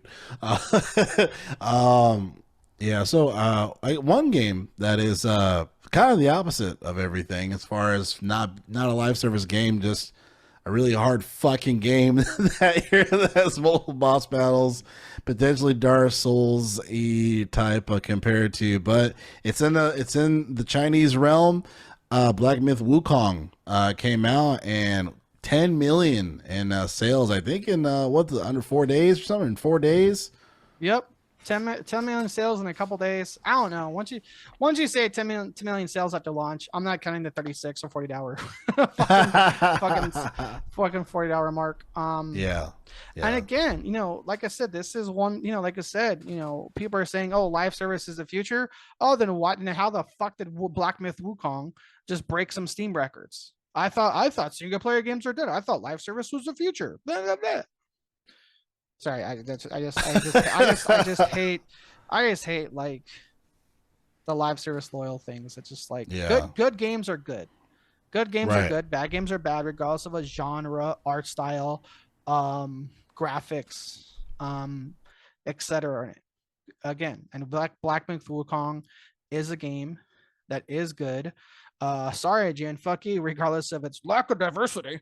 It's still a good fucking game. Yeah. Well, I want to talk about that a little bit. Obviously, I'll try to skip around some of the political notions, just kind of more generalize everything. But yeah, so Game Science is a game developer in China, or Chinese game developer, and they've worked on this game for a very long time. Their first game, if I'm not mistaken, and there was a lot of weird stuff that was going on in response to it was like something to do with like you can't edit female genitalia or something, and like the demo script thing that they released out for PC or what have you. And there's a bunch of people on it, but then I guess some people they didn't, it wasn't the full diversity of certain features, and I guess some developers made some responses on Twitter or online that might have been a bit crass and or whatever. And then, but to my thing, IGN, like this is why I don't read IGN anymore, is the it's no longer about the games. It's no longer about the games. It's all about the political underlinings of every single game and how that being representative of someone wanting to play it, right? So it's like my annoyance isn't with a developer saying crazy shit, because yeah, like, okay, that could be like a short article or whatever about it, but they did like a history of like China's been known for this, like, yeah, it's China, it's a different fucking country, it has different things. I'm not saying that they're right, but I'm saying it's obviously not America, so they're not going to have it's not going to have the same diversity as the US. That just logically makes sense. And then again, some of the things that they want to instill, it doesn't mean it's right. But I don't want to watch. I don't want to read a fucking video game article about it. Maybe the Huffington Post, but not fucking IGN. You know. So, and they kept putting these things on Instagram and stuff, just saying like, oh, Wukong is mauled by this, and just the constant comments on Instagram is like, bro, stop. The game is fun. Fucking like. Stop. The game looks really good. Talk about that. Can you talk about anything else besides the political bullshit that you want to distill from these young, no experience, of life piece of shit, like whatever writers, and these freelance writers from whatever.com, like, give me a fucking break. Like, really game writers have been gone for a long fucking time, man. When it comes to IGN specifically, Kotaku's always been a joke, so whatever about that. But as far as IGN, it's like, yo, like, shut the fuck up for real. Like, what is, like, especially seeing the 10 million in sales. Yeah, we could say that arguably a lot of that has been in China, but just in general, like, the game is selling. The game is selling really well, and there's a lot of really cool things with the game. Like, why can't we talk about the game and then talk about maybe some of the themes within the game that connect to political stuff?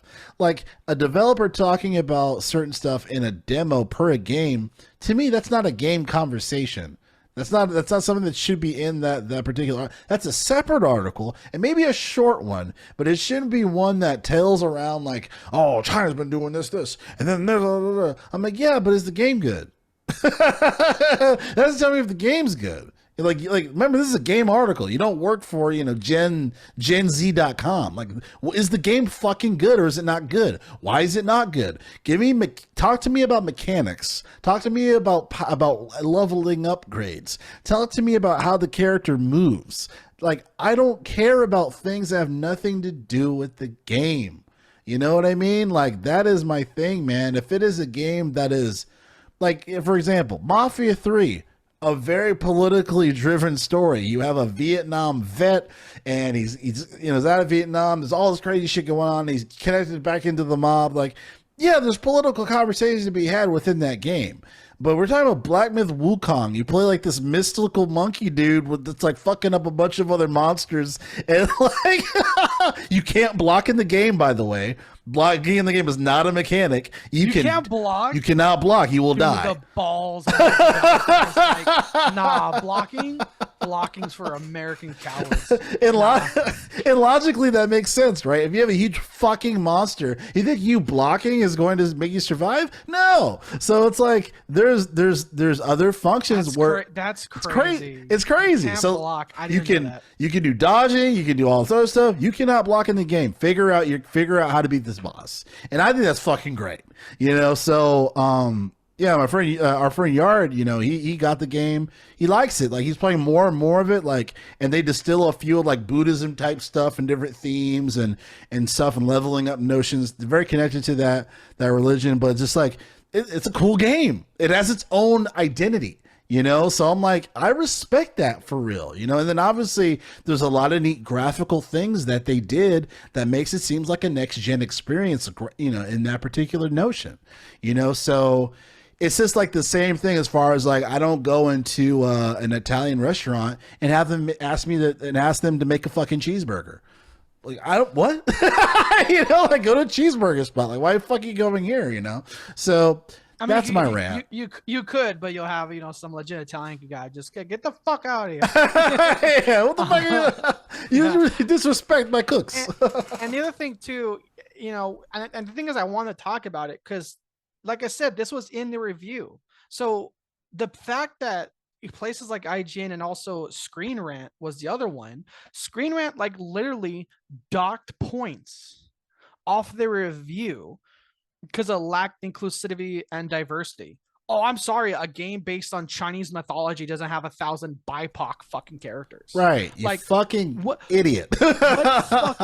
what fucking farts off Twitter are you smelling? Or how many fucking circle jerks of other game journalists are you fucking joining where you think like, oh, I'm going to play a game about Chinese mythology and be like, oh, where's my BIPOC two-spirit gay Native American in my Chinese mythology game? This game's fucking unplayable.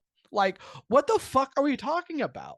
I'm sorry, but like, what world of a game do you think you're gonna go into playing a game based on Chinese mythology, regardless of the developer?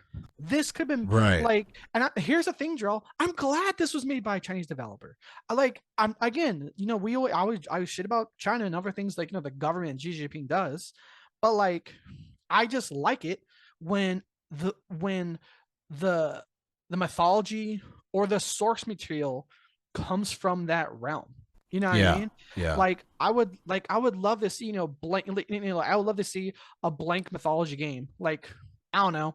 Let's say we have like a Viking game coming from a Scandinavian fucking Dutch developer. I know that's gonna be loyal to that's gonna be great to the source material. Right. Because again, that's just their shit. And so again, on face value, to say like, oh yeah, I played a game about Chinese mythology and there was a lack of inclusivity and diversity. I'm sorry. Where the fuck did you grow up where you thought Chinese mythology was made up of a bunch of pronoun people online on Twitter? Like, what the fuck are we talking about here? And here's the thing: people like me wouldn't be so pissed about it if it didn't affect your view of the actual fucking game. Like you said, Terrell, like in our group chat, I went off. I went off. You went in, bro. I was like, God damn. And I'll say this, Terrell, the faux article I named in our group chat, facts. Like I went off in the group chat. But again, it's like you can review a game to say if a game's good.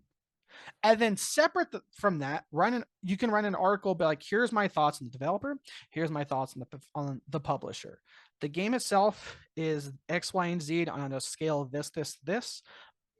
But here's a situation with the developer. Here's a situation with the publisher. You can take that out.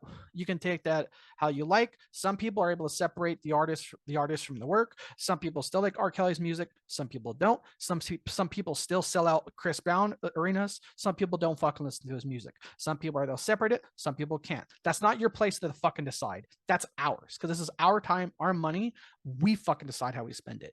It is your job to inform us, not just then your job to push your fucking shit and to force it. So don't do this shit where you're like, oh, yeah, 3 of 5. Really? 10 million people, either 10 million people just, were like, I want to play an okay game. You know what? 10 million people are like a 3 of 5. Nah, that sounds worth my money. Or maybe the game's actually better than that. And it does a score better than a 3 or 3.5. And that, like, all of us should just ignore game journalists. There's a reason why game journalism is fucking dying. It's because it's just a circle jerk snark, fart smelling contest where you're all in your own bubble. It's like game journalists don't interact with real people anymore. Game journalists only interact with other game journalists or the Twitter people. They don't react with the real world. So it's like they compete to write for their colleagues. Like, I'm a game journalist, I'm going to write this for other game journalists. But here's the thing: the customer base behind games that bought these 10 million fucking copies, we're not game journalists. And that's why no one's reading these articles. That's why your view count's going low. That's why you're a fucking joke. That's why right now, live, you can watch any fucking IGN video and you are getting fucking clowned in all your fucking comments, because IGN and all these other game journalists are a laughing joke. And it's just a joke upon themselves. Whatever credibility IGN has left, it's like a running joke, but really, whatever credibility IGN has left can get fucking removed with one audit. It's like, oh, hey, when did this review come out? Oh, hey, what's with this deposit from Blizzard Interactive right before you gave Ghost a 9 out of 10? That's weird. Again, it's just Yeah. it's a joke where if, hey, like it's a joke where again if you know, hey, there's a third party watchdog agency just wants to, I don't know, put a dart the wall and fucking audit IGN and be like, hey, what's with this pattern of anonymous Twitch, fucking Twitch donations right before your review comes out. I don't know. We just have a couple of loyal subscribers, all fucking 5 of them. So Yeah. yeah, Yeah. for more reasons. One, you know, Game Informer is dying.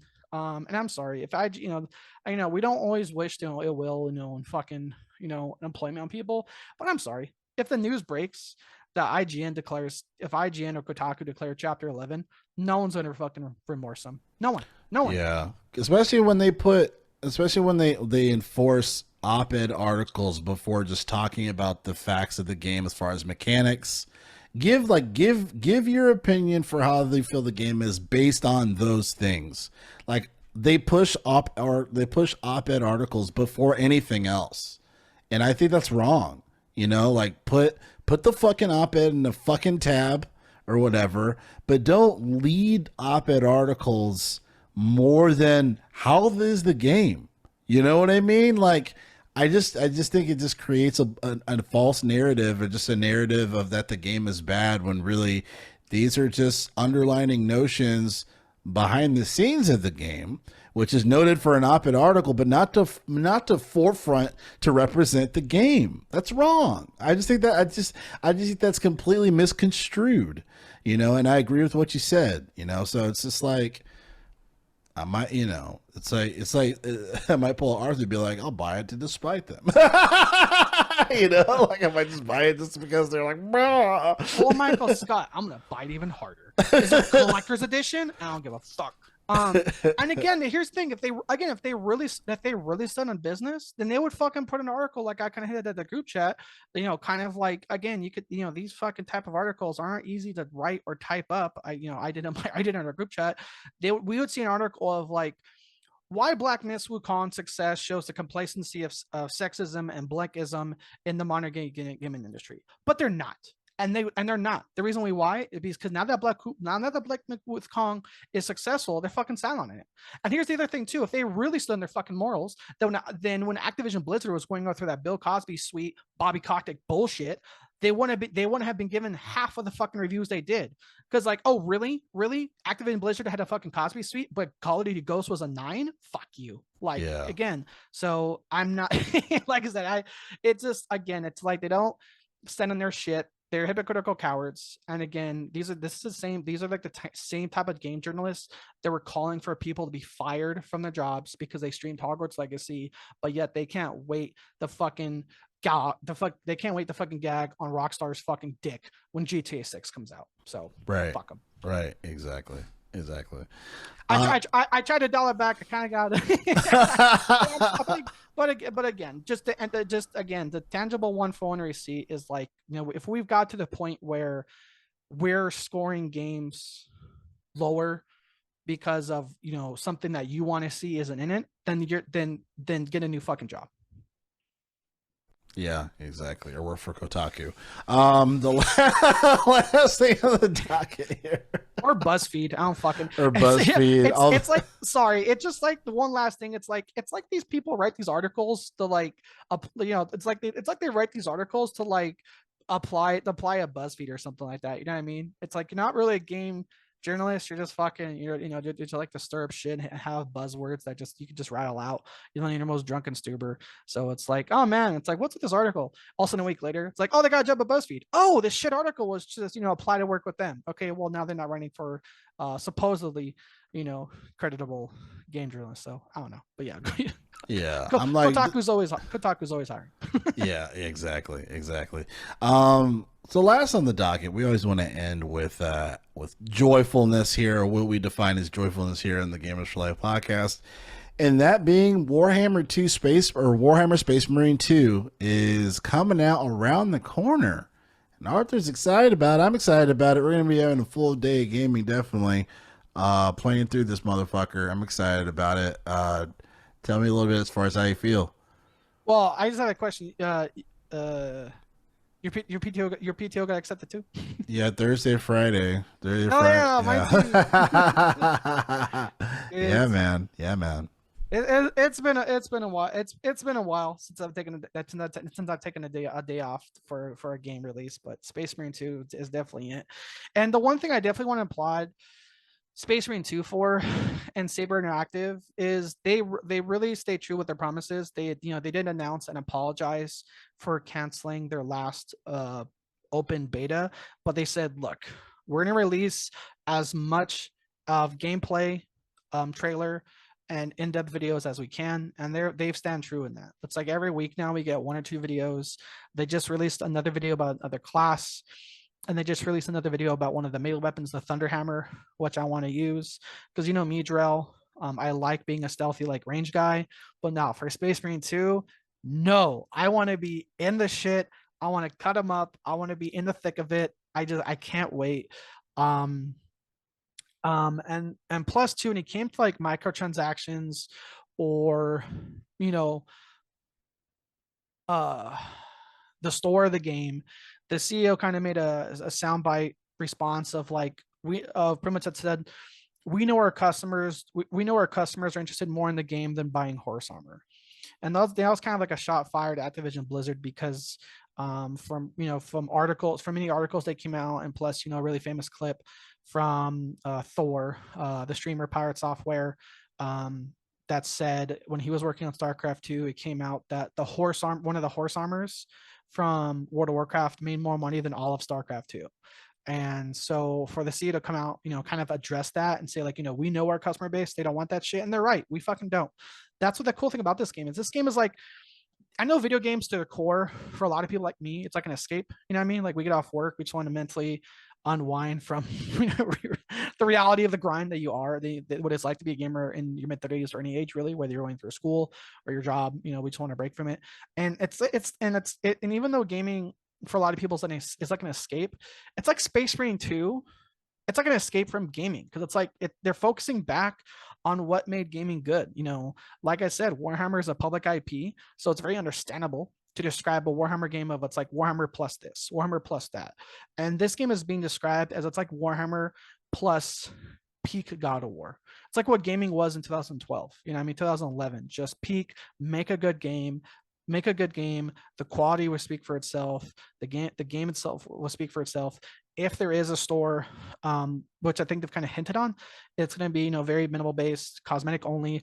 But they've also been very public of how much cosmetics you can play with and customize and unlock and earn from playing the game, which is really interesting because I think right now, from what we've already seen, you can earn more type of cosmetics than you can in Halo Infinite, which is interesting because Halo Infinite was, I think, not Halo Infinite, but like Halo 3 was one of the last like big multiplayer based games where you had to like really fucking earn your armor. You know what I mean? Like there was no like true online XP and Halo, but you just had to do different tactics or different things, different scenarios to unlock those separate Spartan armors. And to bring a lot of those classic elements back in a modern day era, it's so refreshing. And coming off the curtails that is Black Myth Wukong, again, it's not again Black Myth Wukong, not a live service game. You can't fucking block. So it's a Souls-like game, and yet it's sold 10 million copies. So I think the success that Black Myth Wukong got, the fact that Black Myth Wukong again is from a new developer, off fucking brand new, out the gate, shattering records. We're happy to see it. And when we look at the hype and success that we're expecting from Space Marine 2, look at what gaming has been this past year. Helldivers 2, Wukong, and Space Marine 2. It's showing that regardless of the genre, a good game's gonna be good and it's gonna sell well. Again, look at the games from last year. Lethal Company, Hogwarts Legacy, even though that was wrapped in controversy and so on that we talked about multiple times. The quality of the game speaks for itself. And so I think that maybe, God willing, following the launch of Space Marine 2, and the hype and success that we're expecting from it, it's I wonder how long until, the market rubber bands and realizes you can't just pump out games expecting money like we're seeing from Concord, like we're seeing from Suicide Squad, that you have to make a good quality game for people to stick around. Fortnite is like a once in a lifetime type of game, but also think of what Fortnite has done to keep its players playing. It is arguably like mechanically wise, it is arguably a good game. They have crazy events from Travis Scott to like the Star Wars to like that one Star Wars like preview thing. Like, because if you really think about it, Jarrell, even though the last Star Wars trilogy wasn't popular, technically speaking, Jarrell, it was very first announced that Palpatine had returned in that Fortnite event. So if you had played that Fortnite event, going into the movie, you would know like, oh, Palpatine returned. But for a lot of people like me that didn't play Fortnite, we're like, oh shit, Palpatine's back. But his technically in canon true reveal came in a Fortnite event. So I know, I know for when I first started, I was kind of like shitting on Fortnite because what it was, because it just really was a just annoying game of like 12-year-olds doing 12-year-old shit.